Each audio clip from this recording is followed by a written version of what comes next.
Os nomes dos envolvidos serão trocados a pedido de quem enviou esse incrível relato. Era uma tarde abafada em uma vila no interior, um lugar cercado por mistérios e histórias de arrepiar. Marcos, um jovem conhecido por sua curiosidade e espírito inquieto, vagava pelas ruas de terra batida em busca de algo para se distrair. O sol escaldante o deixava impaciente e a fome começava a apertar. Ao dobrar uma esquina, ele avistou um pomar repleto de árvores carregadas de frutas. Entre elas, uma laranjeira se destacava, seus frutos brilhantes como ouro, pendendo quase ao alcance de suas mãos. Mas havia um detalhe. O pomar pertencia à dona Alzira, uma mulher idosa que vivia isolada. Por anos, histórias circulavam sobre ela ser uma bruxa. Alguns diziam que já a haviam visto fazendo rituais à luz da lua cheia. Outros juravam que seu olhar era capaz de enxergar a alma das pessoas. Marcos, no entanto, nunca acreditara nessas histórias. Para ele, Alzira era apenas uma velha solitária com uma casa estranha. Tentado pelas laranjas suculentas, ele decidiu que valia a pena arriscar. Pulou o muro de pedras desgastadas, ignorando o silêncio pesado que parecia emanar do lugar. Com um rápido movimento, agarrou uma laranja e, sem sequer pensar em descascá-la, mordeu a casca, o suco ácido escorrendo pelo queixo. Foi então que ouviu um som que congelou o sangue em suas veias. Roubar o que não te pertence tem preço, garoto. Marcos girou nos calcanhares e deu de cara com Dona Alzira. Seus olhos eram de um verde intenso, quase hipnótico, e sua voz tinha um tom grave que parecia ecoar ao seu redor. Ele tentou se justificar, mas ela ergueu a mão, interrompendo-o. Você acha que pode entrar no meu território, roubar minhas laranjas e sair impune? Disse ela com um sorriso enigmático. Pois bem, aprenderá que as ações têm consequências. Antes que ele pudesse reagir, ela murmurou palavras em um idioma que ele não compreendia. Marcos sentiu uma onda de calor percorrer seu corpo e o mundo pareceu girar. Quando abriu os olhos novamente, a velha tinha desaparecido, deixando-o sozinho no pomar. Ele tentou sacudir o que havia acontecido, pensando que era apenas sua imaginação, e correu para casa. Naquela noite, no entanto, algo estranho aconteceu. Marcos começou a sentir um peso nos ombros, como se estivesse carregando algo invisível. Ao olhar no espelho, percebeu que sua pele estava pálida, quase translúcida, e seus olhos haviam perdido o brilho. Não conseguiu dormir, atormentado por pesadelos que envolviam sombras, dançando ao redor dele e risadas que pareciam sair de todos os cantos. No dia seguinte, desesperado, foi até a casa de sua avó, uma mulher religiosa e sábia, conhecida na vila por seus conhecimentos sobre benzimentos e rezas. Quando contou o que havia acontecido, ela arregalou os olhos. Marcos, você mexeu com algo muito sério. Dona Alzira não é uma mulher comum. Precisa procurar ajuda antes que seja tarde demais. A avó o encaminhou a um curandeiro conhecido na região, seu velho amigo Joaquim, um homem robusto com olhos que pareciam enxergar além da realidade. A casa de Joaquim era simples, mas cheia de objetos intrigantes, ervas penduradas no teto, amuletos feitos de madeira e um altar repleto de velas acesas. Então você teve a ousadia de roubar algo de Dona Alzira? Perguntou Joaquim, balançando a cabeça em reprovação. Ela é mais do que uma mulher com poderes. Ela guarda o equilíbrio daquele lugar. Joaquim começou a preparar um banho de ervas enquanto Marcos relatava os sintomas. Em seguida, o curandeiro acendeu velas ao redor do jovem e iniciou uma oração poderosa. Ele pediu permissão às forças superiores para intervir e restaurar o equilíbrio da alma de Marcos. No entanto, assim que Joaquim começou a limpeza espiritual, uma rajada de vento inexplicável apagou todas as velas na sala. Um cheiro forte de enxofre invadiu o ambiente e Marcos começou a tremer incontrolavelmente. Joaquim percebeu que não seria tão simples lidar com o que estava à espreita. Parece que ela está aqui, resistindo. De repente, uma risada gutural ecoou pela sala e a figura de Alzira se materializou na penumbra. Seus olhos brilhavam e um sorriso sádico curvava seus lábios. Você não deveria ter interferido, Joaquim. Ele deve pagar pelo que fez. Joaquim, firme em sua posição, ergueu uma mão em direção à figura de Dona Alzira, que parecia pairar na penumbra da sala.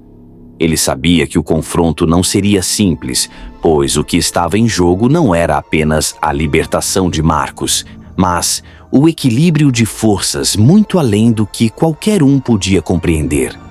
Com olhos fixos nela, Joaquim começou a entoar cânticos em uma língua antiga, pedindo força e proteção às energias superiores. Dona Alzira observava com um sorriso que misturava desdém e cautela. Ela ergueu um dedo e fez um gesto no ar. Imediatamente, Marcos gritou, segurando o peito, como se um peso invisível o esmagasse. Joaquim, sem hesitar, jogou sal grosso no chão ao redor de Marcos, formando um círculo. A dor diminuiu, mas o ambiente ficou carregado, como se o ar fosse denso e difícil de respirar. Você é ousado, Joaquim, mas sabe que não pode me deter assim tão facilmente. A voz de Alzira soou grave, quase como um trovão. Esse garoto cometeu um erro grave e deve pagar por isso. Joaquim manteve a calma, mesmo sentindo a pressão que emanava da figura dela. Ele sabia que enfrentá-la diretamente seria inútil. Precisava de uma abordagem diferente. Pegou um frasco com óleo sagrado que estava sobre o altar e começou a esfregá-lo nas mãos enquanto continuava suas preces. Alzira, sei que guarda rancor, mas também sei que busca equilíbrio. Esse jovem cometeu um erro, é verdade, mas é apenas um garoto. Ele pode aprender com isso. Diga-me, o que é necessário para restaurar a harmonia? Alzira inclinou a cabeça, como se ponderasse a proposta. Restaurar a harmonia? Ele roubou mais do que uma fruta. Ele desrespeitou as leis do meu território. Para que o equilíbrio volte, ele precisa pagar um preço. Marcos, mesmo tremendo, encontrou forças para perguntar: o que você quer de mim? Ela o olhou intensamente, como se pudesse enxergar até o fundo de sua alma. Sua coragem. Quero sua coragem, para que você entenda o peso de suas ações e nunca mais repita esse erro. Joaquim, percebendo o impacto que isso teria sobre o rapaz, interveio rapidamente. Alzira, você sabe que isso destruiria a essência dele. Sem coragem, ele perderá a capacidade de viver plenamente. Há outra forma. Deixe-me negociar com você. Os olhos da bruxa estreitaram-se, mas ela não respondeu de imediato. O silêncio que se seguiu parecia interminável. Finalmente ela apontou para o altar de Joaquim. Quero a pedra que você guarda, aquela que herdou de seus ancestrais. Sei que ela tem poder. Joaquim hesitou. A pedra era um amuleto raro, uma fonte de proteção que tinha sido passada por gerações em sua família. Perder a pedra seria um sacrifício enorme, mas ele sabia que não havia alternativa. Contudo, havia um problema. A pedra não estava fisicamente ali. Ela ficava guardada em sua casa, escondida em um cofre que ele raramente abria. Muito bem, Alzira, disse Joaquim, mantendo o tom firme. Você terá a pedra, mas precisará esperar. Ela não está aqui. Alzira ergueu uma sobrancelha intrigada, mas não contestou. Então leve-a à minha casa, hoje à noite, e lembre-se, se tentar me enganar, saberá o que é realmente perder algo de valor. Com um último sorriso enigmático, a figura de Alzira desapareceu, como uma sombra que se dissipa ao amanhecer. A sala pareceu retornar ao normal e o ar ficou mais leve. Joaquim ajudou Marcos a se levantar, visivelmente exausto, mas aliviado.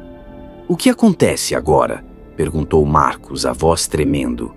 "Agora eu cumpro minha parte", respondeu Joaquim, pegando sua bolsa de couro e reunindo o que precisaria para a entrega.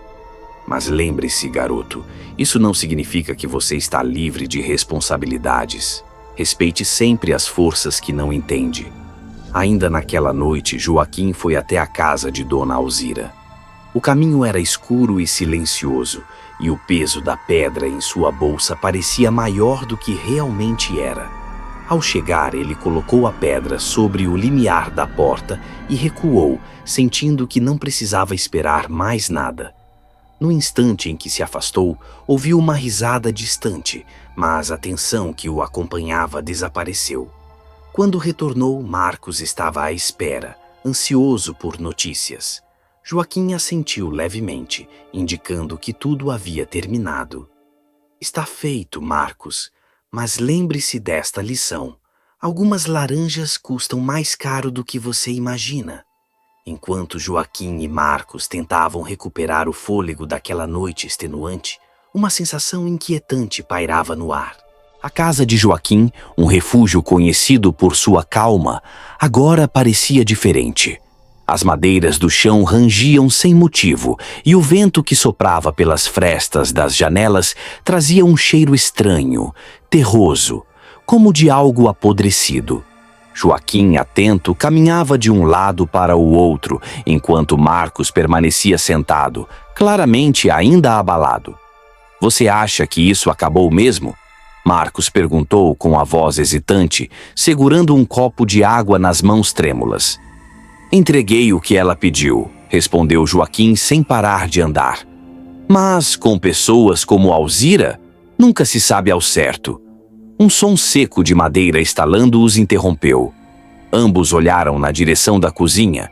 Joaquim pegou uma lanterna velha que guardava em um dos armários e foi investigar. Marcos, nervoso, o seguiu a passos curtos. Ao entrarem na cozinha, encontraram a porta dos fundos ligeiramente aberta, balançando suavemente com o vento.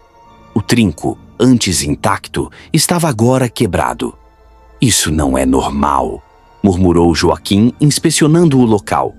Ele pegou um pedaço de madeira e prendeu a porta novamente. Quando voltaram à sala, o ambiente parecia ainda mais carregado. Os dois mal tiveram tempo de sentar-se novamente quando ouviram um som alto e súbito vindo do quarto de Joaquim. Ele correu até lá. Marcos hesitou, mas acabou o seguindo.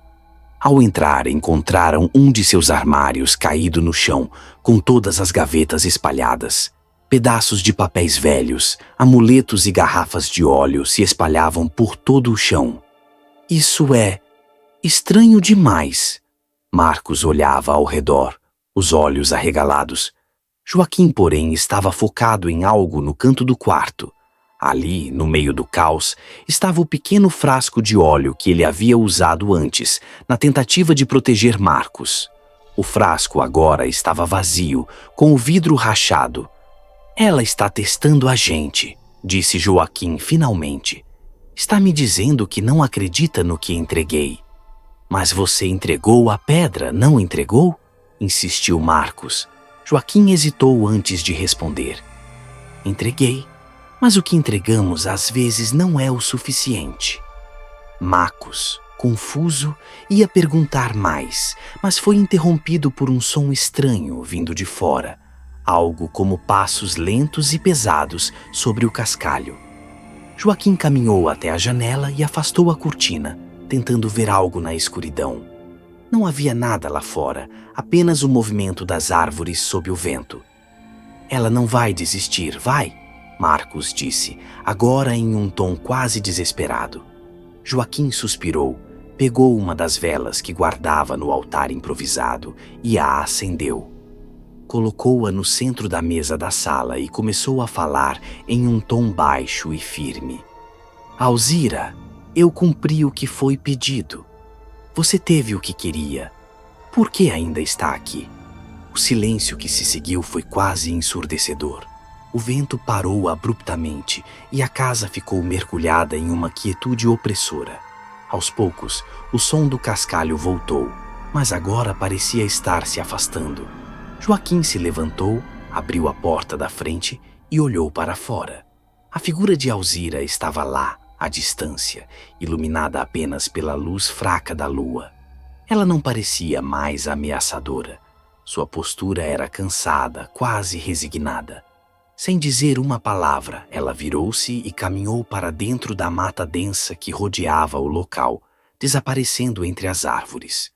Joaquim permaneceu ali por um longo tempo, observando a direção em que ela havia ido.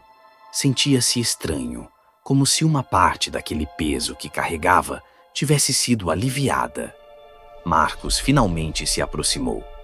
"Você acha que ela vai voltar?" perguntou baixinho. "Não", disse Joaquim, fechando a porta devagar. "Acho que conseguimos o que queríamos. Mas lembre-se disso, Marcos. Você brincou com algo que não entende. Respeitar as pessoas e os limites que elas estabelecem é o mínimo que se espera de qualquer um.